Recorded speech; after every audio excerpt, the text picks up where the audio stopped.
Assalamualaikum warahmatullahi wabarakatuh. Apa kabar Anda pemirsa? Kembali kami hadir menyajikan informasi terkini untuk Anda dari Comment Center Padang Panjang. Bersama saya Derit Emma Harika, inilah Padang Panjang Sepekan.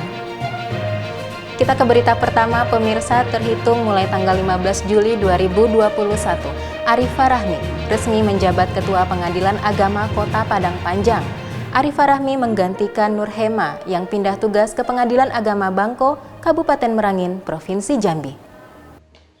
Arifah Rahmi ditunjuk sebagai Ketua Pengadilan Agama Kota Padang Panjang yang baru, menggantikan Nur Hema. Selama 1 tahun lebih bertugas, Nur Hema pindah tugas ke Pengadilan Agama Bangko, Kabupaten Merangin, Provinsi Jambi. Penetapan Arifah Rahmi sebagai ketua terhitung mulai 15 Juli 2021 lalu.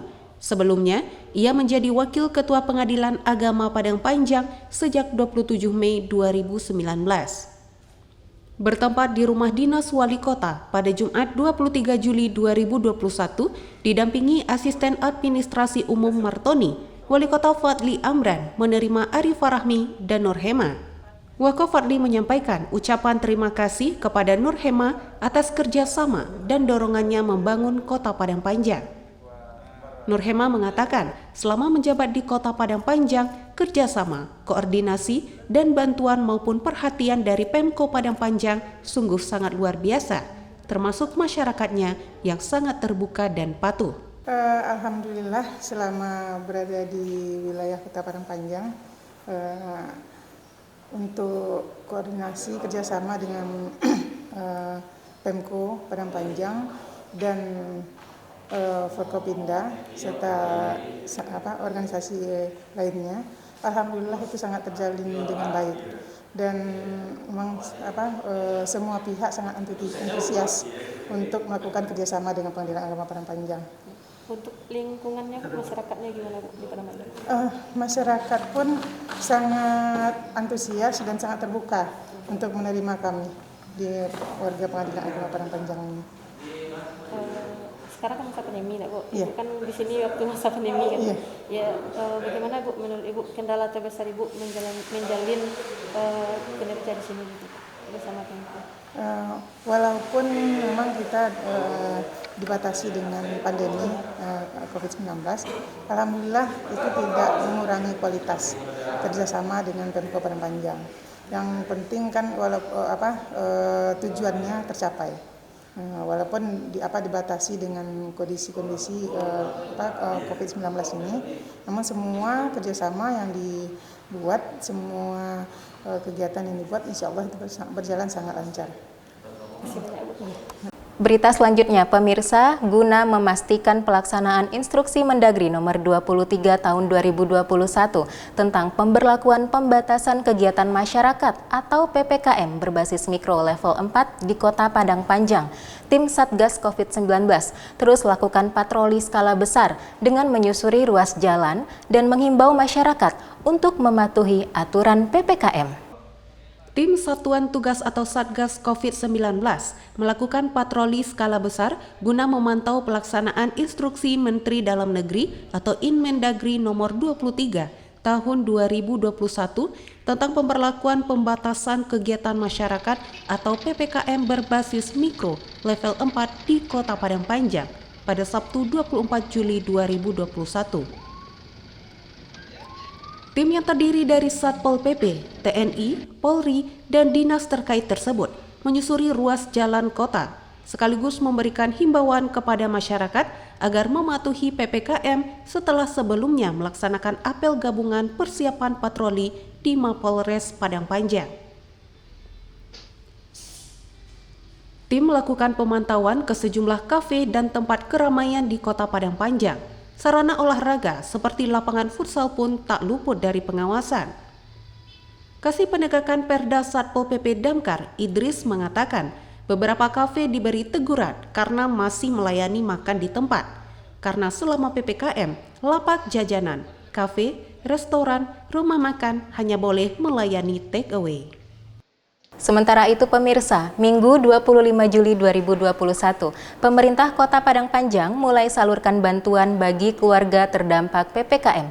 Bantuan berupa beras 10 kg yang diterima dari pemerintah pusat melalui Perum Bulog ini disalurkan kepada sebanyak 1.253 kepala keluarga yang terdaftar dalam keluarga penerima manfaat dan program Keluarga Harapan yang terdaftar di data Kementerian Sosial. Pemerintah Kota Padang Panjang mulai menyalurkan bantuan beras bagi masyarakat yang terdampak pemberlakuan pembatasan kegiatan masyarakat. Beras bantuan 10 kg berasal dari pemerintah pusat melalui Perum Bulog, dibagikan kepada keluarga penerima manfaat atau KPM program Keluarga Harapan atau PKH sebanyak 1.253 KK berdasarkan data Kementerian Sosial. Sementara itu, Kepala PT Pos Padang Panjang, Hamdani Suseno menyampaikan, saat ini Pos Indonesia mempunyai inovasi yaitu menggunakan Pos Giro Cash, di mana penerima akan difoto dan menandatangani daftar nominatif. Kemudian akan dicocokkan data, nama penerima, dan NIK penerima, sehingga bantuan beras yang disalurkan lebih cepat, transparan, dan dapat diyakini tepat sasaran. Sebagai bagian dari upaya menekan penyebaran virus COVID-19, pemerintah kota melalui Dinas Kesehatan Kota Padang Panjang melakukan tes swab massal bagi warga di pelataran parkir Pasar Pusat Kota Padang Panjang, Senin 26 Juli 2021.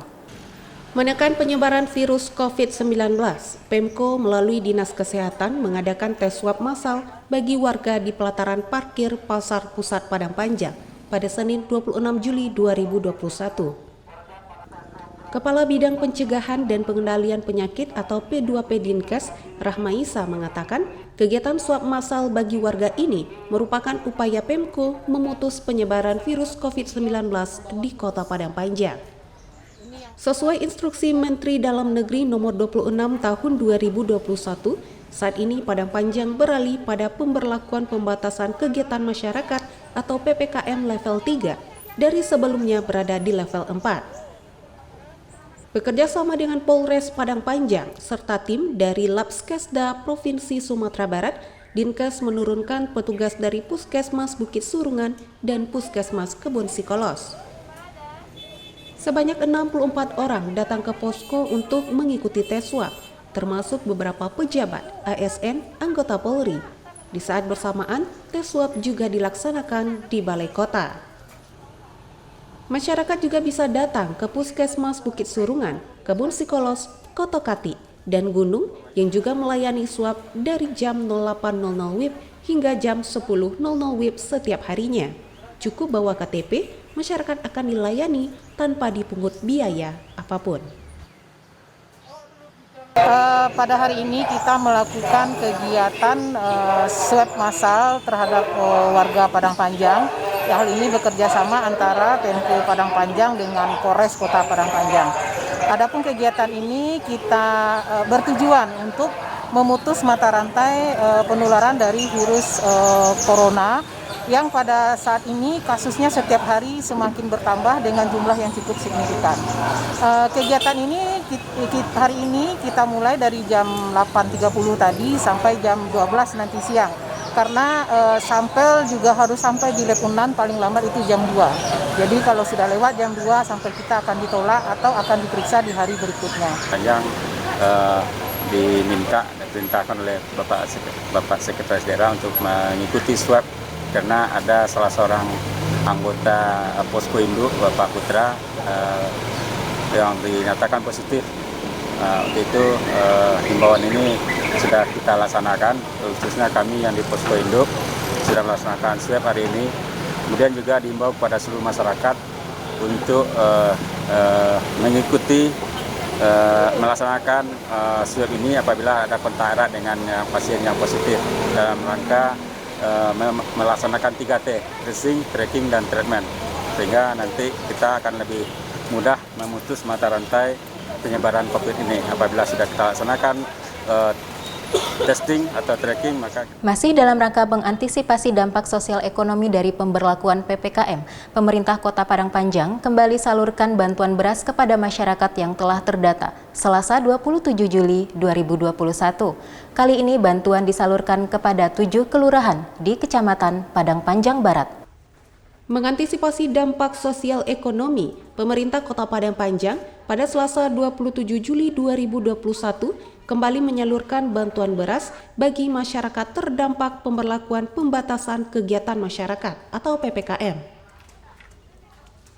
Kepala Dinas Sosial PPKB P3A, Osman Binur mengatakan, beras bantuan PPKM disalurkan untuk masyarakat yang terdata mendapatkan bantuan program Keluarga Harapan atau PKH di 7 kelurahan di Kecamatan Padang Panjang Barat, kecuali Pasar Usang yang sudah disalurkan pada hari Minggu 25 Juli 2021 bersama Kelurahan Ganting. Dengan menerapkan protokol kesehatan yang ketat, beras bantuan 10 kg yang disalurkan oleh PT Pos Indonesia Padang Panjang dibantu aparat kelurahan untuk 414 KK di Padang Panjang Barat. Dengan rincian 68 KK di Kelurahan Balai-Balai, 36 KK di Bukit Surungan, 108 KK di Kampung Manggis, 27 KK di Pasar Baru, 26 KK di Selaing Atas, 70 KK di Selaing Bawah, dan 70 KK di Tanah Hitam. Di samping itu, pemirsa, terkait penetapan Kota Padang Panjang menerapkan PPKM level 3, pemerintah kota terus melakukan pengawasan dan mengupayakan pencapaian indikator-indikator yang menjadi poin penting agar Kota Padang Panjang turun kategori PPKM level 2. Berdasarkan instruksi Mendagri nomor 26 tahun 2021, Padang Panjang ditetapkan untuk menerapkan PPKM level 3. Terkait hal tersebut, Pemko menggelar rapat persiapan pelaksanaan PPKM level 3 di Hall Lantai 3 Balai Kota pada Selasa 27 Juli 2021. Wakil Wali Kota Asrul mengatakan, dengan ditetapkannya Padang Panjang sebagai PPKM level 3, masyarakat harus tetap patuh dengan peraturan yang telah dibuat, agar Padang Panjang bisa turun ke kategori PPKM level 2. Selama PPKM level 3, penyekatan di perbatasan akan ditiadakan sementara. Namun, untuk pasar pusat dan pasar sayur Bukit Surungan akan didirikan posko untuk melakukan pengawasan protokol kesehatan dan mengurangi kerumunan. Untuk proses belajar mengajar akan dilakukan secara daring atau online.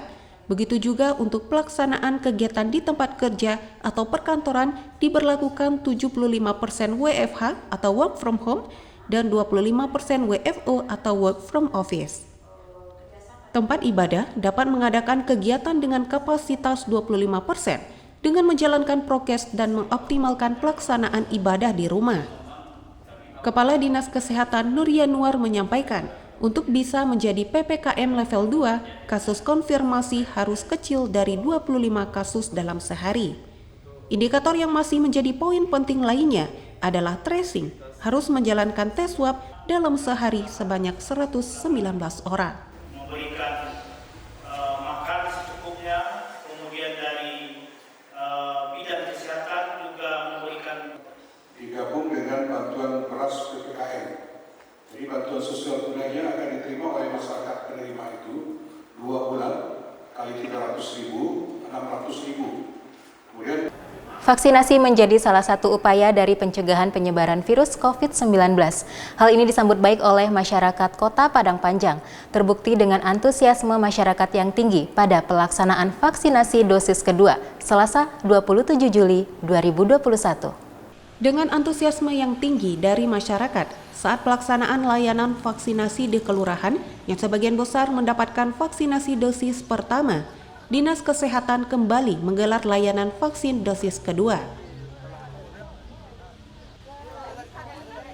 Dimulai pada hari Selasa, pada tanggal 27 Juli 2021, bertempat di Pengadilan Negeri dan Secata B, sebanyak 49 orang telah menerima vaksinasi dosis kedua. Puskesmas Kotokati yang memfasilitasi layanan vaksin di Secata B telah memberikan vaksin dosis kedua kepada masyarakat umum dengan total 40 orang. Begitu juga dengan Puskesmas Bukit Surungan memfasilitasi layanan vaksin di pengadilan negeri, memberikan vaksin dosis kedua kepada lansia 1 orang dan masyarakat umum 8 orang.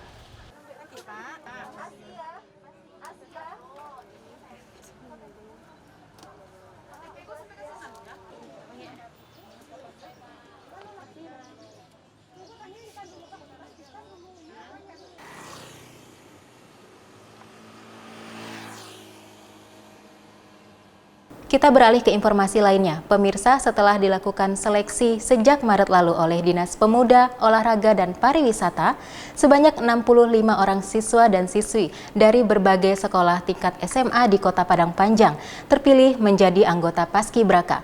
Ke-65 siswa-siswi ini akan melakukan pengibaran bendera 17 Agustus 2021. Sebanyak 65 siswa dan siswi dari berbagai sekolah tingkat SLTA di Padang Panjang berhasil lolos menjadi anggota Paskibraka tahun 2021. Mereka telah diseleksi sejak Maret lalu oleh Dinas Pemuda, Olahraga, dan Pariwisata atau Disporapar. Dari 65 yang dipilih, 32 diantaranya perempuan dan 33 lainnya laki-laki. Mereka akan melakukan pengibaran bendera pada 17 Agustus 2021.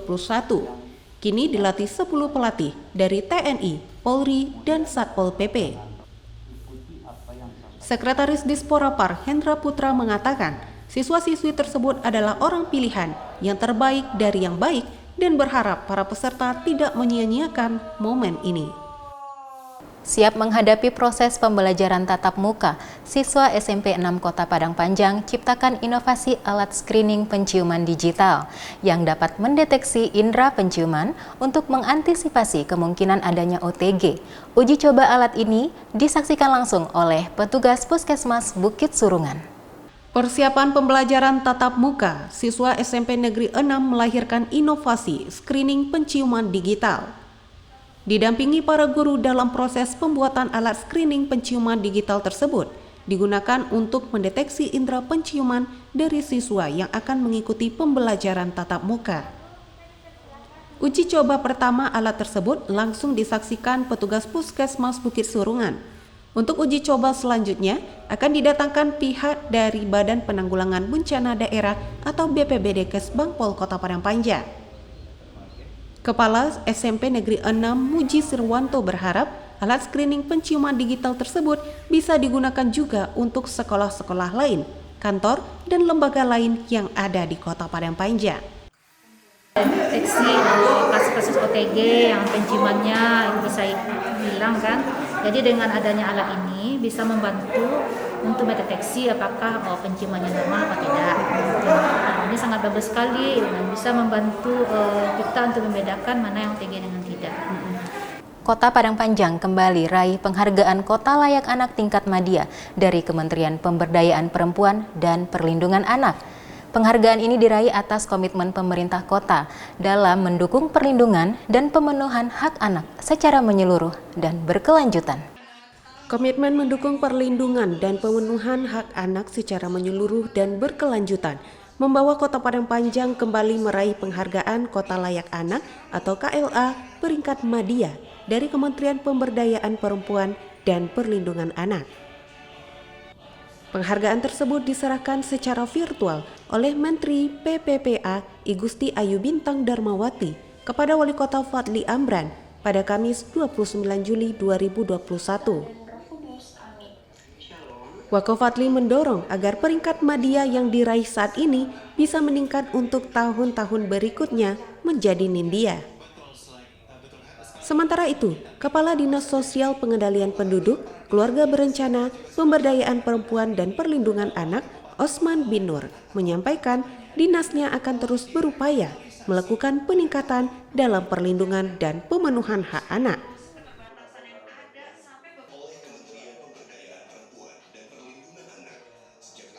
Ya, tentu ini adalah sebuah komitmen dari pemerintah kota untuk betul-betul memberikan pelayanan terbaik bagi masyarakat Kota Padang Panjang, terkhusus untuk anak-anak kita. Sudah dijelaskan tadi ada banyak indikator yang perlu kita raih dan alhamdulillah kita mempertahankan di status Madya ini dan mudah-mudahan kita berharap di tahun depan kita bisa meningkatkan menjadi Nindya. Begitu. supaya peningkatannya seperti apa nanti ke depan, Pak? Ya berarti aspek-aspek yang dinilai itu harus meningkat. Sebagai contoh tadi kan kita masih lemah di anggaran. Nah, kemudian sarana prasarana anak yang ruang bermain anak akan kita tingkatkan begitu ya. Kemudian aktivitas anak itu yang utama. Bagaimana mereka dilipatkan di semua aspek pembangunan gitu ya. Nah, mudah-mudahan dan alhamdulillah forum anak kita cukup bagus. Kalau kita berdayakan mereka akan lebih tumbuh dan berkembang lagi. Berita tadi sekaligus mengakhiri Padang Panjang Sepekan edisi kali ini. Pemirsa, kami terus menghimbau Anda untuk peduli penanganan COVID-19 dengan tetap menerapkan standar protokol kesehatan dimanapun Anda berada. Akhir kata, saya Derit M. Harika beserta seluruh kru yang bertugas pamit. Terima kasih atas perhatian Anda. Wassalamualaikum warahmatullahi wabarakatuh.